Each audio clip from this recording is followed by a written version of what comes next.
All further productions will be brought to you by this one. Oh, where'd she go? Anyway,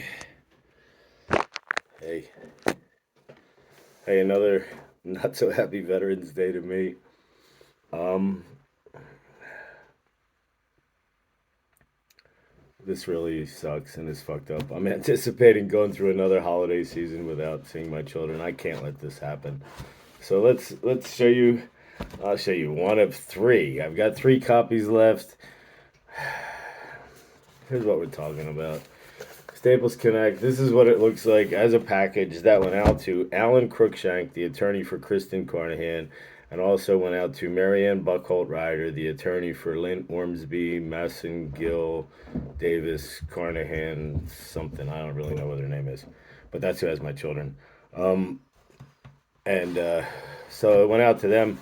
You know, it's it's quite a it's quite a thing. Um, as you can see, the document itself, when you break it down, is you know it's what we read the other day was just the just from the order to show cause under the UCCJEA. I didn't even get into the affidavit, or what I called it in this case is the affirmation in support of the order to show cause. Now, this is quite a document in itself, and I'm not going to go into. I'm going to read quickly the introduction. Me against Kristen and Lynn again. It says the chronology of events necessitating these actions. Note, these events have been well documented by John Maiden since 2012, but due to judicial bias and misconduct by Honorable Timothy Lawless, Maiden has been prevented from adjudicating any of this in Clinton County, New York. Since this information was first submitted to Lawless and Clinton County Family Court in 2012, no lawful actions have been taken in the best interest of the children by the officers of Clinton County Court to protect Elizabeth Victoria and Aurelia Maiden from parental alienation, abuse, neglect, and domestic violence, facilitated and enabled by the reprehensible, disgusting behavior and actions of Lawless, Bruno, Maxwell, and Dupree/Carnahan. I didn't even include Cruikshank in that one. Look, here's how it went. Going all the way back to June 27th of 2010, during the birth of Aurelia J. Maiden at Grandview Hospital in Sellersville, Pennsylvania, Kristen Dupree tested positive for marijuana in the delivery room when a urine specimen was obtained at that time. Bucks County Family Services prevented John Maiden and Kristen Dupree from bringing Aurelia Maiden home until it was demonstrated via blood test that there was no presence of marijuana in Aurelia's bloodstream. Kristen Dupree was then placed under supervision of Bucks County Family Services for the evaluation of substance abuse and previous violent altercations and allegations of child abuse observed by neighbors Tina Rutledge, Martin Rutledge, James Cosner, and Deborah McGee Cosner while residing at 4852 Bethlehem Pike in Telford, Pennsylvania. This precipitating event changed the family dynamics irrevocably since Dupree's drug abuse was identified by this test. Since June 2010, Kristen Dupree then began a slow descent into depression, substance abuse, and domestic violence that has never been addressed since Maiden chose not to press charges for the criminal actions of Dupree. Once Dupree believed that Maiden could obtain primary custody of their three young daughters due to her violent, abusive behavior toward him and their children, Dupree began a campaign to terrorize Maiden by disappearing for days and sometimes weeks at a time, to engage in sexual activity with other men, to support her drug habits, steal from Maiden, and neglect the needs of Elizabeth Victoria and Aurelia Maiden to indulge her addiction to cocaine, ecstasy, and marijuana. So in November 2011, wow, we're now in 2022. We're talking 11 years later. In November 2011 in Bucks County, Pennsylvania, Maiden obtained an order of protection and Dupree was banned from their home and from having any contact with Elizabeth Victoria and Aurelia Maiden, who were just 1, 2, and 3 at the time, not 2, 3, and 4 as it says in here. That's a couple months early.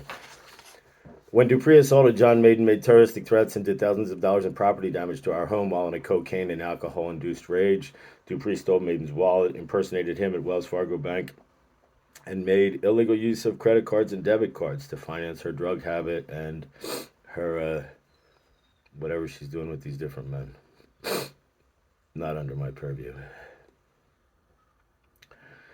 In April 2012, Easter Sunday, I believe, Dupree kidnapped the children and fled to New York to evade prosecution for federal and New York State income tax fraud, Medicaid fraud, and insurance fraud, after using someone else's urine to pass a drug screen conducted by Bucks County Family Services as a condition of seeing my daughters. Dupree/Carnahan made false claims of harassment and domestic violence as a basis for protection orders that have stopped Maiden from having visitation or any contact with his children, Elizabeth, Victoria, and Aurelia Maiden. Dupree fled to Plattsburgh and sought jurisdiction from New York State if she could prove that she had resided in New York State for 6 months. Doesn't this sound familiar? Wow, you get to New York State, you stick around for 6 months, and then you go back in front of Lawless and say, "Oops, look, the 6 months is up. Let's declare residence in New York." Now we're flipping this, and we're doing this to declare residence in Alabama. So Dupree fled to Plattsburgh, sought jurisdiction from New York State if she could prove that she resided in New York for 6 months, and using false claims of domestic violence to elicit judicial protection from Lawless by using fraudulently obtained orders of protection as a weapon against Maiden to alienate him from his daughters and sever his relationship with his children. Since Clinton County Family Court never investigated these false claims made by Dupree, but has taken unilateral action against Maiden using the same mechanism with Judge Lawless to the present time. In June and July 2012, when Dupree learned of my intent to file for custody of my minor children and get back the minivan, which Dupree refused to return, she retaliated with baseless allegations of domestic violence that set off a horrible chain of events for Maiden. The protection order and harassment charge were accompanied by threats of violence and phone calls from Richard Carnahan Sr., Scruffy as he's known, and someone named Dave, who told me that he was having sex with Kristen, that I would never see my daughters again, and if I showed up in Plattsburgh, they would kill me. Literally send me back to Pennsylvania in a box. Dupree filed false charges against Maiden in 2012 to prevent him from coming to New York to see his daughters, reclaim his minivan, or participate in any custody proceedings in Clinton County, because I would have been arrested on the harassment charge and initiated a parole violation. And when Dupree called my parole agent, Mr. Carroll, again and again, making false claims about different things, attempting to get me arrested for various allegations, parole staff came up with their own nickname for Kristen at the time, the acronym CGNY. CGNY. Crazy Girl from New York. Parole is well aware of Dupree's drug addiction, penchant for making false claims against me, and her violent assault of me in November 2012? November 2011, I think. Yes, November 2011. My parole agent just told me to leave her alone. Please note the many sexual explicit photos Dupree sent me from New York from April until June, while she was claiming on the other side that I was harassing her. It's the, constant game that Kristen runs. Dupree made false claims that I physically abused my daughter Elizabeth Maiden, alleging that I broke her arm in 2012. Obviously coached to make these statements. Kristen knowingly made these false allegations and committed perjury in court again and again with this testimony. But she won't come out outwardly and say it because she knows it's not true, and the court never acknowledged it. So I had to dig up, we've talked about this. So here's, going back to 2014, I'm warning the court. Listen to this. Dupree made false claims that I abused Elizabeth, broke her arm. Obviously coached to make these statements. This matter was thoroughly investigated while Dupree lived in Pennsylvania, since she was under investigation by Bucks County Child Protective Services at the time. This is rich because on the day Elizabeth broke her arm, Kristen Dupree, Catherine Dupree, Kristen's mother, and her boyfriend Richard Carnahan Sr. were sitting in a bar at 2 in the afternoon because Scruffy is a vicious alcoholic who gets the shakes by around that time of day. Now we have Richard Carnahan Jr. This guy. I just can't imagine what's going on in my daughter's heads when they've been presented and told that they're honorably discharged, disabled, Air Force veteran father who supports everything they do on a daily basis. Whether anyone's ever going to acknowledge that or not, they act like that doesn't matter. Of course it matters. But anyway, so Richard Carnahan Jr., Kristen's husband, is a violent convicted felon, well known by Clinton County Court, according to my former attorney Matthew Favreau, who beats the shit out of women.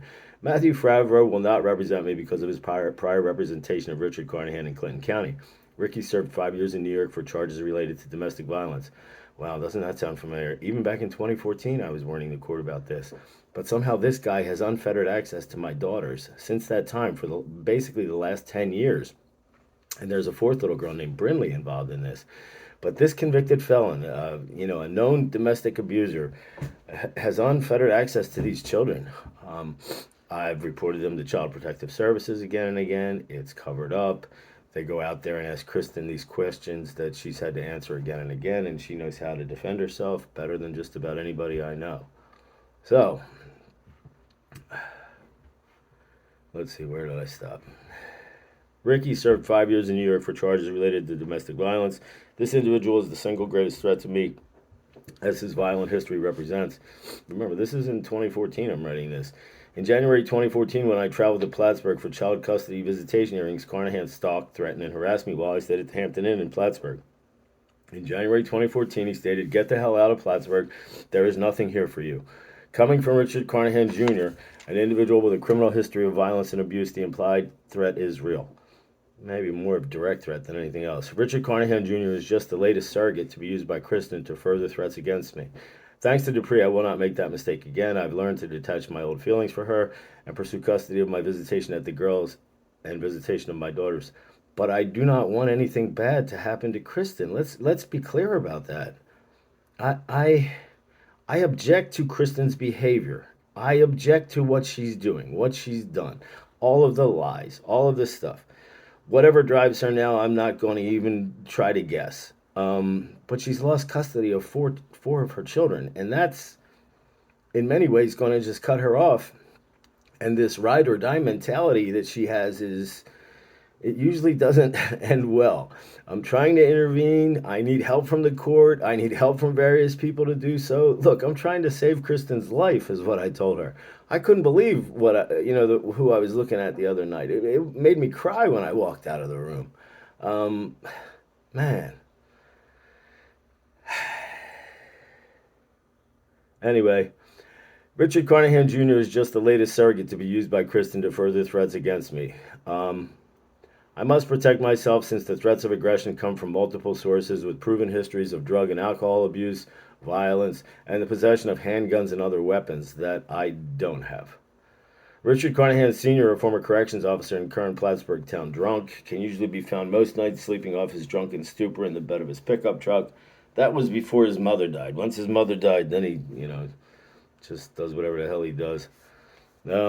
Anyway, it wasn't at the Elks, it was at the Moose, but Scruffy is aptly called Scruffy, a 56-year-old man who lives with his mother because he can't function on a daily basis, but he's got a pension from, the union from being a prison guard.